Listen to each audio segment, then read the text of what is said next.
iyi mwumva ni ijwi ry'Amerika. Mwaramutse neza nshuti banywanyi muduteze amatwi, ni Edi Rwema ubasuhuza kandi mbaha ikaze mu makuru yacu yo muri iki gitondo. Amakuru tuyahereye ku yo hirya no hino ku isi, twayateguriwe kandi turayagezwaho na Aloys Bigirimana. Mwaramutse Edi, namwe muduteze amatwi muri aka gatondo. Muri Afrika, Jerry Lawrence yahoze ari perezida wa Ghana yarashinguranywe iteka ejo ku munsi wa gatatu mu gihugu ciwe. Perezida wa Ghana Nana Akufo-Addo yavuze ko nyakwigendera Jerry Lawrence yari umutegetsi yari afise igikundiro kandi yari umugabo w'ijunja n'ijambo. Amenyesha ko arico gituma ivyumviro vyiwe n'imigambi yaharaniye mu buzima bwiwe bwa politike byashizwe mu ibwirizwa shingiro rigira kane ry'igihugu. Ejo kuwa gatatu nyene leta ya Zimbabwe yarafubanye iteka abashikiranganji bayo babiri hamwe n'umutegetsi wo mu gisata c'amabohero bishwe na COVID-19. Gushika ubu leta ya Zimbabwe imaze gutakaza abashikiranganji bane bahitanywe n'uwo mugera. Batatu muri bo bafuye muri uku kwezi hamwe n'abantu barenga 1000 bafuye mu gihugu. Dr. Pamela Magande, umukuru w'ishyirahamwe ry'abaganga muri Zimbabwe, avuga ko igwirirana ry'uwo mugera ryatewe n'uko abantu bijajaye baja mu bihe vy'iminsi mikuru yo kunezerwa bakoranira hamwe batubahirije amategeko no kwambara udufuka munwa. Muri Tanzania, Perezida John Pombe Magufuli yaragabishije umushikiranganji wiwe w'amagara y'abantu kutihutira kwakira urukingo rwa COVID-19. Avuga ko izo ncanco zishobora kuba zidakora canke atari nziza ku magara y'abanyagihugu. Magufuli yategetse umushikiranganji wiwe kuzokwemeza urucanco rwo ari rwo rwose ari uko rwabanje kwemezwa n'abahinga bo mu gihugu ca Tanzania. Leta z'Ubumwe za Amerika iri kwiragabisha abanyamerika kwirinda kugendera ico gihugu kuko ngo kiri ku rugero rwa kane rwo kugabisha. Abashingamateka muri Repubulika ya Demokarasi ya Kongo ejo ku munsi wa gatatu baremeje itegeko rikura umushikiranganji wa mbere Sylvestre Ilunkamba. Ibi bigiye guha Perezida Felix Tshisekedi intsinzi aho ariko yigizayo umugwi w'abanywanyi b'uwo yasubiriye bari kumwe mu runani kandi bariko baramunaniza gutwara. Ariko Ilunkamba yari yamirije iyo ngingo. Kandi n'umushingamateka François Nzekuye wo mu mugambwe ushigikiye uwahoze arongoye ico gihugu Joseph Kabila yavuze ko umushikiranganji wa mbere atariko aratanga imihoho. Hano muri Amerika, leta ya Joe Biden yarabaye irahagarika mu kiringo c'ukwezi ibihano leta ya Trump yafatiye abahuti bo muri Yemen, umuhari w'abaroberi ushigikiwe na Irani. Iyi ngingo yakiriwe neza n'ishirahamwe mpuzamakungu ONU hamwe n'amashirahamwe y'abagira neza. Leta ya Amerika iriko irihweza ingingo yafashwe mu minsi ya nyuma y'uwahoze ari Perezida Donald Trump yo kwita abahuti umuhari mpuzamakungu w'iterabwoba. ONU hamwe n'amashirahamwe atanga imfashanyo muri Yemen afise ubwoba ko kwita uwo murwi uko bishobora gutera inzara ku banyagihugu babeshejweho n'imfashanyo hamwe n'imiti iva hanze. Leta z'Ubumwe za Amerika ishikiriza ko izosubira mu masezerano ya nucleaire na Irani igihe ico gihugu kizoba carubahirije ivyo ciyemeje. Umushikiranganji ajejwe imigenderanire n'ayandi makungu wa Amerika Anthony Blinken yabishikirije ejo ku munsi wa gatatu. Yavuze kandi ko bishobora kuzofata igihe kirekire gushika amatohoza y'uko vyakurikijwe arangiye. Umushikiranganji Blinken yemeje ko Perezida Joe Biden afise ishaka ryo gusubira muri ayo masezerano, ariko ntiyemera ko Amerika ariyo ikwiye kubanza kwerekana uruhara rwayo.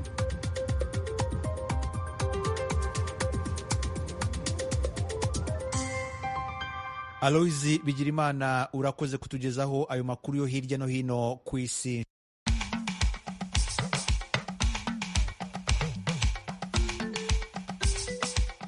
inshuti inshuti zacu.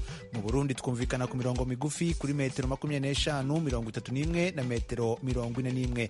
Naho mu Rwanda turavugira kuri FM 104 n'ibice bitatu ya radio Ijwi ry'Amerika no kuri FM 48 n'ibice bitatu ya radio Inshuti ya Bose. Amakuru yo mu biyaga bigari. Impunzi z'Abarundi zigera kuri 760 zasubiye iwabo zivuye mu nkambi ya Mahama iri mu burasirazuba bw'u Rwanda kuri uyu wa gatatu. Kugeza ubu impunzi z'Abarundi zatashye zivuye mu Rwanda zirarenga ibihumbi 10. Turaryohewe cyane, turanezerejwe n'ukuntu tuvuye mu gihugu atari cyacu, kandi nabaje kubara imyaka 5 yose kandi mu gihugu cy'iwabo. Umunezero urumva ko ari kangere, ningo ndabuze ko ndabivuga. N'umwe mu Barundi bari barahungiye mu Rwanda baraye batashye mu gihugu cyabo. Naho mu gihugu cya Uganda hatangijwe igeragezwa ry'umuti uvura virusi ya corona wakozwe hifashishijwe imiti gakondo. Ayo makuru n'ayandi ni mukanya nimujye kure y'amaradiyo yanyu.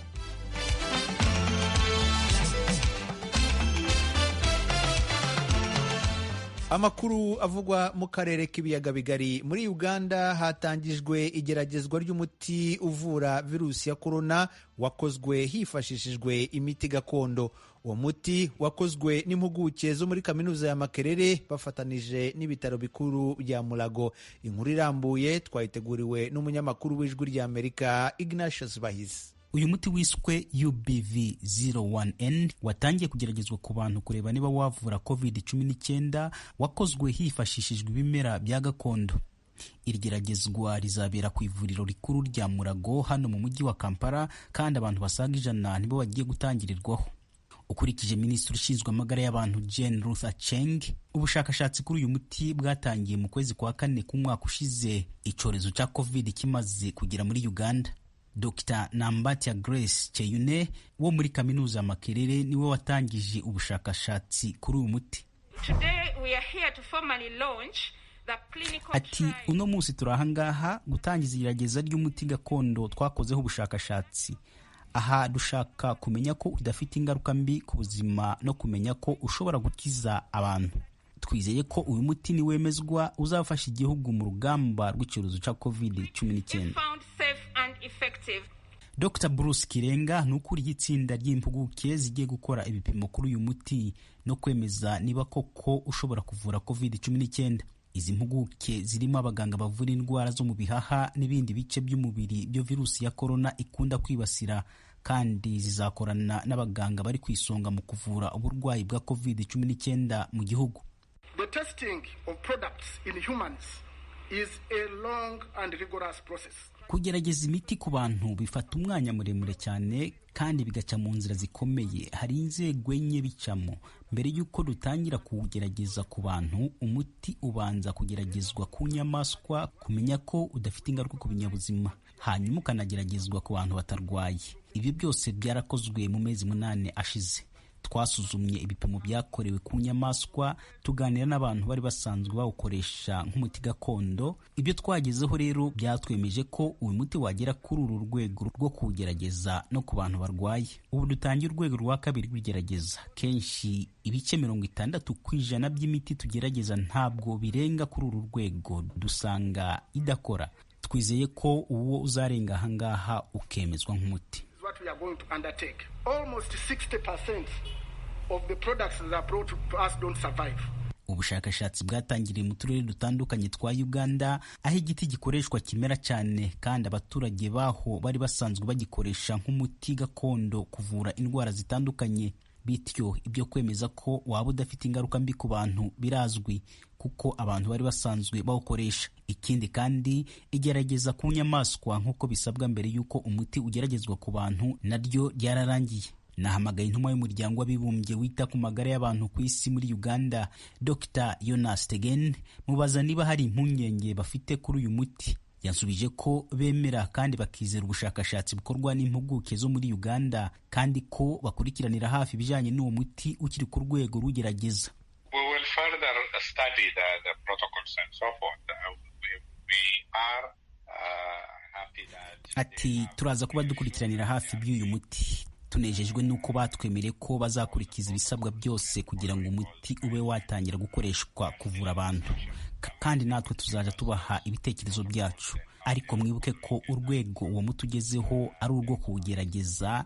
Ntabwo leta yavuze ko uvura, ahubwo byerekana ko hari ikintu gishobora gukora. Ubwo rero ibipimo akaba byatangiye kureba niba gishobora gukora ibyo gikekwaho.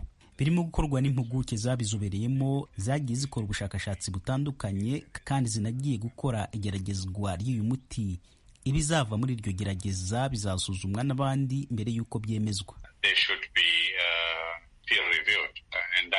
Mu ijambo ryatangiza igerageza ry'uwo muti, Perezida wa Uganda Yoweri Museveni yavuze ko atagishobora kwihanganira abantu bicara bagategereza ko Abongereza n'Abanyamerika babashakira ibisubizo by'ibibazo byabo, kuko asanga ari imyumvire y'igikoroni. Yavuze ati, Afurika ifite ibyo ikeneye byose ku buryo idakwiye kubija gushakira ahandi ibisubizo by'ibibazo ifite mu gihe abaturage barimo gupfa.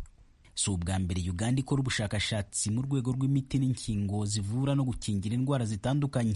Impuguke kuri kaminuza Makerere zagiye zifasha mu bushakashatsi ku miti itandukanye ivura malaria, kandi mu 2015 zafashije mu gukora utumashini dupima Ebola hamwe n'umuti wo kuyikingira. Ukurikije Minisiteri ishinzwe amagara y'abantu mu gihugu, abantu bakabakaba mu 40,000 nibo bamaze kwandura virusi ya COVID-19 kandi ikaba imaze guhitana abasaga 300. Ignatius Bahizi, Ijwi ry'Amerika, Uganda. Turabaramukije bakunzi namwe banywanyi b'Ijwi ry'Amerika. Mu ntumbero yo kuronka amakuru y'imvaho kandi agezweho dushobora gusangiza n'abanywanyi bose, ni ngombwa ko tubandanya gukorera hamwe mu kuronka amakuru yizewe kandi twosangiza abatwumva. Kubera iyo mvo, Ijwi ry'Amerika ribasaba ko mwobandanya kudushikiriza amakuru, amafoto, amavideo y'ibibera aho mutuye, aho mukorera, aho mwiga n'aho mugendera. Mwodushikiriza n'ibindi vyiyumviro n'ivyifuzo mufise vyo dufasha kubandanya tubashikira ku nyota y'ibibaraje ishinga mukoresheje urubuga rwa Facebook VOA Radio Yacu canke inomero yacu ya WhatsApp ikurikira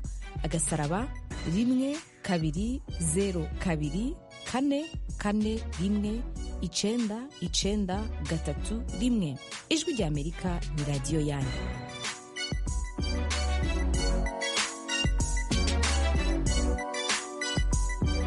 Abakora mu nzego z'ubuzima mu Rwanda baragaragaza impungenge ko abandura icyorezo COVID-19 bashobora kwiyongera mu gihe abaturarwanda bakomeza kudohoka ku ngamba zo kwirinda. Barazishingira ku byabaye mu ijoro ryo kuwa kabiri mu mpande zitandukanye z'igihugu nyuma y'aho u Rwanda rutsindiye Togo mu marushanwa ya cyani ari kubera mu gihugu cya Kameruni. Byateye abatari bake guhita birara mu mihanda bishimira intsinzi batitaye ku ngamba zo kwirinda icyorezo. I Kigali tubibaze umunyamakuru w'Ijwi ry'Amerika Eric Bagira ubusa.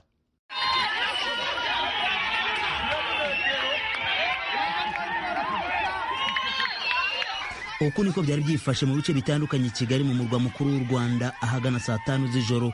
Rubanda bishimiraga intsinzi y'ikipe y'igihugu Amavubi.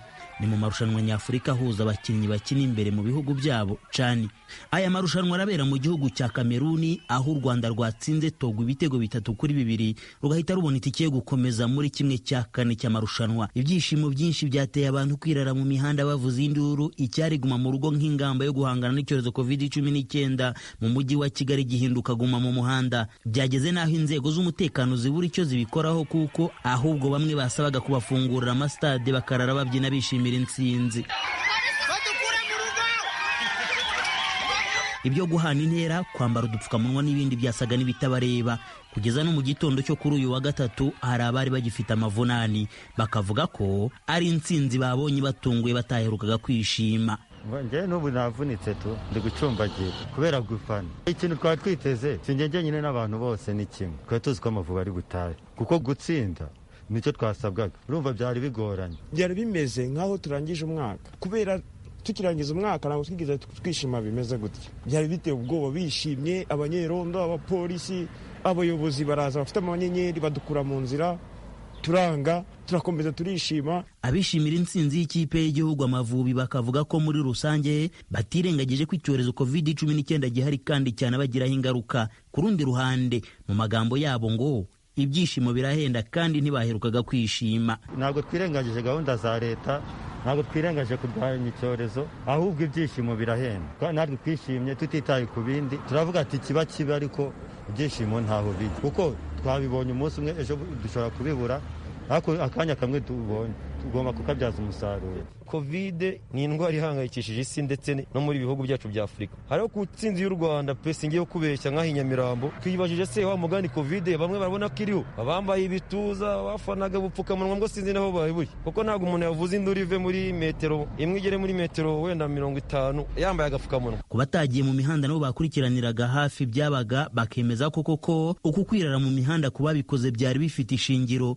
Bavuga ko ikipe yabo itakunze kugira amahirwe yo gutsinda kenshi bikabababaza. Ni ikikwereka umubabaro bari bamaze igihe bafite, ku buryo ibyabaye byabatunguye bigatuma aho bari wabonye ko n'abari bambaye amayeswime n'abari bambaye uko mbese umuntu yabyutse ajya kureba uriya mupira, ni agahinda kamuvuyemo arasohoka ajya hanze, ndetse bamwe bumvaga ko banifuza bakavuga bati nidushaka mutujyane kuri stade turare muri stade nibura turuhuke ariko twumve twishimye.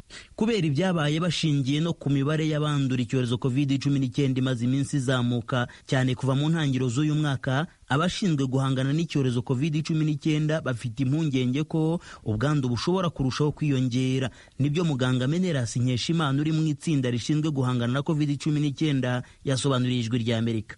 Impungenge zirahari kuko aho kugira ngo abantu bishime bizihirwe n'iyo ntsinzi ariko bagumye hamwe babizirikane ku mutima, byabaye nk'ibibarenga, basa nk'abarenze ku ngamba zo gukumira COVID-19. Ibyo rero bishobora kutuzanira ingaruka, nabo bazabyibonera. Ngira ngo biranababera isomo ko icyorezo hari byinshi gituma tutagombye kujyamo, kabone niyo byaba ari intsinzi zitunyuze cyangwa zidusaga umutima. Muganga Menerasi Nkeshimana kandi agasaba ko abishimira intsinzi muri ibi bihe n'abakora ibindi bitemewe bagombye mbere na mbere kuzirikana ingamba zo kwirinda iki cyorezo gikomeje kuyogoza abatuye isi. Ese ejo cyangwa ejo bundi abo bishima ikipe y'Amavubi nitaha igasanga twarabashyinguye, ntacyo bizaba byaratanze. N'Amavubi kandi aramutse abonye ko intsinzi ishobora guhinduka ikibazo, nayo bishobora kuyafekta bigatuma na performance yabo ijya hasi, kuko mu bintu bya COVID nta muntu n'umwe uzirikana ingamba za COVID-19 uba ushaka kuba impamvu yagusha mugenzi we. Nta ntsinzi ubundi yagombye guhinduka ikibazo. Ni byiza, turabyishimiye, ndetse bazakomeze batsinde, ariko uburyo tubyitwaramo buzatume twese turokoka iki cyorezo cya COVID-19. Ibi biriho mu gihe imibare yatanzwe n'inzego z'ubuzima mu Rwanda kuri uyu wa kabiri ku banduye COVID-19 bashya bigaragara ko nta kindi gihe yigeze igaragara kuva iki cyorezo cyaduka ku butaka bw'u Rwanda. Ku munsi umwe gusa habaruwe abantu 574 mu gihugu hose. Mu mujyi wa Kigali honyine hari 440. Inzego z'ubuzima zigasobanura ko umujyi wa Kigali ufite umwihariko bitewe n'ubucucike bw'abawutuye. Basobanura kandi ko ubwiyongere bw'iyi mibare buri guterwa n'uko abaganga barushijeho gusanga abaturage aho bari, aho bishoboka umuryango ku wundi, bakabapima icyorezo bigatuma n'abatarabonaga uko bipimisha barushaho kumenyekana. Bagira ubusa, Ijwi ry'Amerika, i Kigali.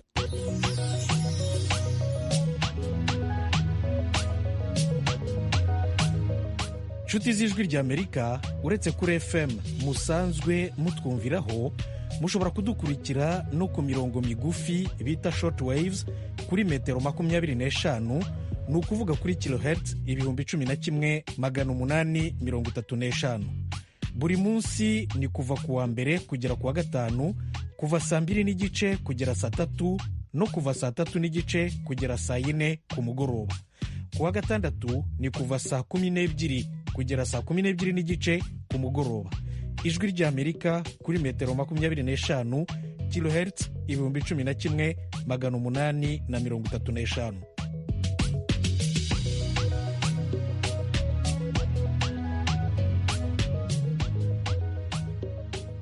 Impunzi z'Abarundi zigera kuri 760 zasubiye iwabo zivuye mu nkambi ya Mahama iri mu burasirazuba bw'u Rwanda kuri uyu wa gatatu. Kugeza ubu impunzi z'Abarundi zatashe zivuye mu Rwanda zirarenga 10,000. Umunyamakuru w'Ijwi ry'Amerika Eloge Wirikaneza yakurikiranye iyo nkuru.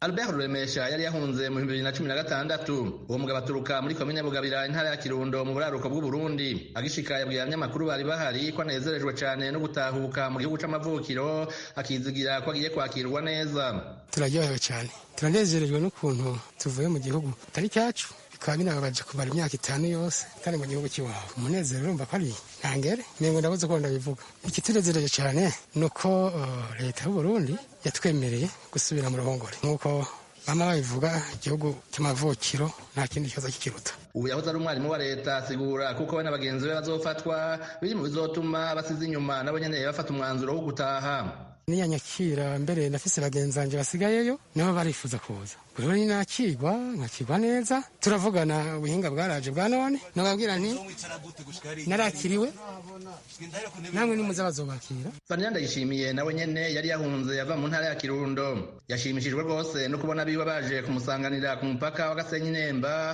agasaba gufashwa mu mwanya wa mbere. Nanezerewe cyane bivanye n'ukuntu nabonye inshuti zaje kunyakira, nishimye cyane subiye kubona ubutaka bw'u Burundi. Cico nipfuza nka cyane ku bantu duhungutse, mwoduha intango mukaduha ibintu vy'ibanze vyo guhera ko umushinga w'iterambere, kandi ikindi nipfuza nuko ntosubira guhuzahuza mpunga. Salvatore Rwasa nawe ni imvukira ya komine Busoni mu Kirundo nyene. Yaheruka gukubita ijisho Burundi no guhonyoza ikirenge ku butaka bw'ico gihugu kwa 28 ukwezi kwa gatandatu 2015. Amenyesha ko kiretse abana babiri yaronkeye mu buhungiro biyongera kuri 4 yahunganye, imyaka yose ayifata nk'imva gusa. Atangura avuga icari catumye atakomoka.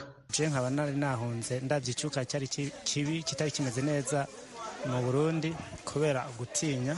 Nagiye mfise umuryango w'abantu 4, ariko no munsi ntashe mfise umuryango w'abana 6. Igitumye rero je nifuza guhunguka nuko nabonye ko mu gihugu cacu hari umutekano sesuye. Ikindi kandi nuko atamugambi w'iterambere n'umuntu ashobora kushikako. Ahamagarira leta kwihutira gusubiza mu vyabo babitwawe na cane amatongo. Ico nosaba leta nuko cane yogira imigambi cane y'iterambere na cane ku bantu bariko barahunguka, ku bantu bataye igihugu na cane mu kwiyubaka, kubera hari ibintu byinshi bashoboye guhomba, ego no kubafasha cane nko mu kubarosa ikintu c'intango bashobora guherako, kandi kindi nacyo bakabatunganiriza nk'utongo twabo baba barasize. Uravye nk'igihe nk'iyo myaka 5 nk'abantu bamwe bagiye barabakoreramo, na cane ko benshi icagiye kirabatevya guhunguka nuko babwira ngo nta matekano hari, kubera baza gutora amatongo yabo bariko barakora ya matongo yabo imyaka 5 yose ata kintu na kimwe bigeze bahanya abantu. Rero no munsi bakababwira yuko ata mutekano hari kugira nibashike muri bya bintu byabo bagume bavyexploita canke bayikoreramo. Rwasa yemeza ko inyuma yiwe hasize abatari bake bifuza gutahuka. Wiyandikishije nko muri kwezi kazoboneka haciye nk'amezi 2, nico kintu kiriko kirabatevya.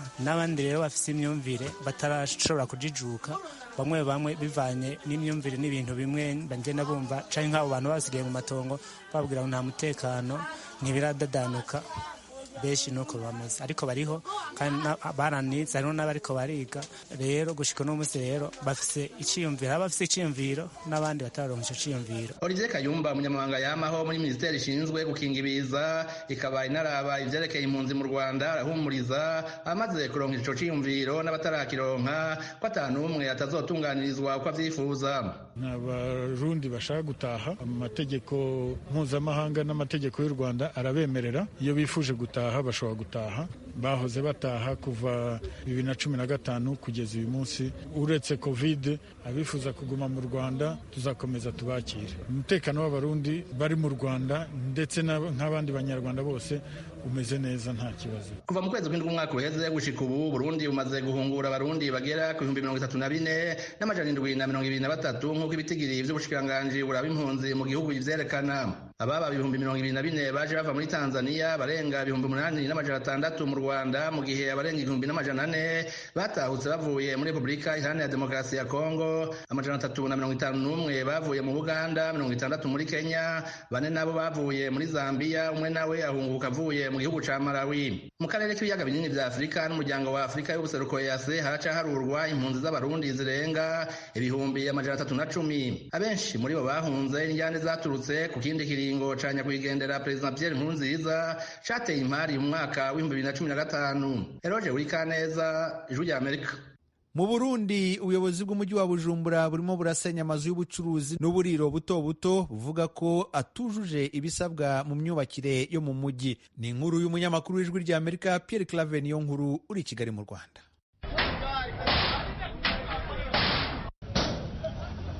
Aho ni kwibarabara ryitiriwe amagara y'abantu Avenue de la Santé gushika ku isoko ya Ruvumera muri zone ya Buyenzi hagati mu gisagara ca Bujumbura.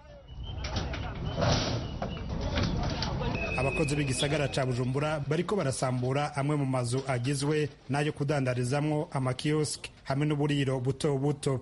Bene ayo mazu nabo nyene barimo mu bisamburirako kugira ngo barabe ko hari ibikoresho na bikeya bobika kugira ngo bazobikoreshe hanyuma. Ayasambuwe agwiriyemwo ayubakishijwe imbaho, ibiti n'ivyuma. Ubuyobozi bw'igisagara ca Bujumbura busigura ko bushaka gusukura no gushariza amabarabara n'igisagara gutyo ko amazu yose yubatswe ku buryo butemewe n'amategeko, ayubatswe hejuru y'imifurege itwara amazi no hejuru y'insinga z'amatara ko ategerezwa kubomogwa. Naho biruko bene ayo mazu bobo bavuga ko barenganijwe, abandi bakemeza ko batigeze bahabwa ikiringo gikwiye co kubagabisha. Mu gihe baje guhindura amasezerano hataragera baratugabisha mu kiringo cyanditswe n'amategeko. Rero twebwe ikete general rose y'imisi 5 general rose rya kete imisi 5 none imisi 5 yange ko ndaronde yonja gupanga ariko ubu ndabishira he ndahomvye.